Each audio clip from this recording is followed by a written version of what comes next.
My name's Robert Keller. I'm retired from Miami University since 2016. I started at Miami in 1989. I was university architect and campus planner. And then before I retired, I became the Associate Vice President of Facilities Planning and Operations. Retired in 2016, and now I'm spending my time up here in the art studio. Architecture and art are kind of like first cousins. You know, there's a lot of overlap between things you do. And so I've always had that interest, and I dabbled in art when I was younger. And when I retired, I just wanted to relax, do something with no budget, no schedule, sort of on my own terms. Well, once a month we have an artist meeting, and it's the week before the second Friday, which is the open house of all the art studios, which is tonight. So we all bring things in and show the other people what we're working on, and they give us some critiques, you know, friendly critiques. And so that's good. You know, you just meet more people.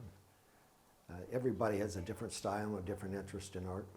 I'm all over the place. I didn't have any particular thing I wanted to do, so you know, I do from ink sketches to those are watercolor pencils to things like that. I've done some sculpture.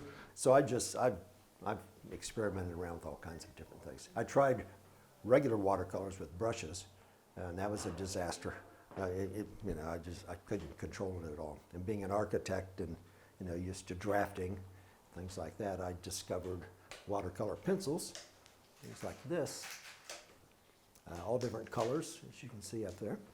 And so it's more closer to what I was familiar with and trained in. I could, you know, control it a little bit better.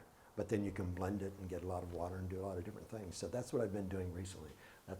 I keep lists of things, you know, on my phone.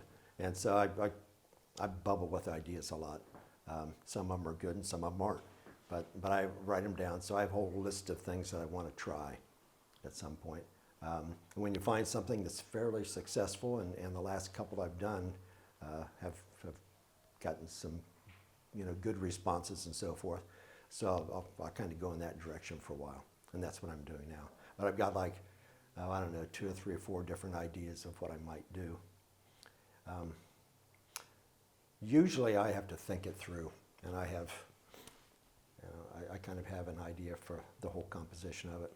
Sometimes I just get on there and start drawing, but most of the time I probably overthink it. Oh, I'll do 10, 15 different sketches and then look at it at night when I'm home. You know, I take pictures of it with my phone before I leave, which is really good. You get a whole different view of it when you get away from it for a while. And I can, as soon as I open it up, you know, I look at it and I say, oh, why did I do that? Or, you know, that's clearly in the wrong place.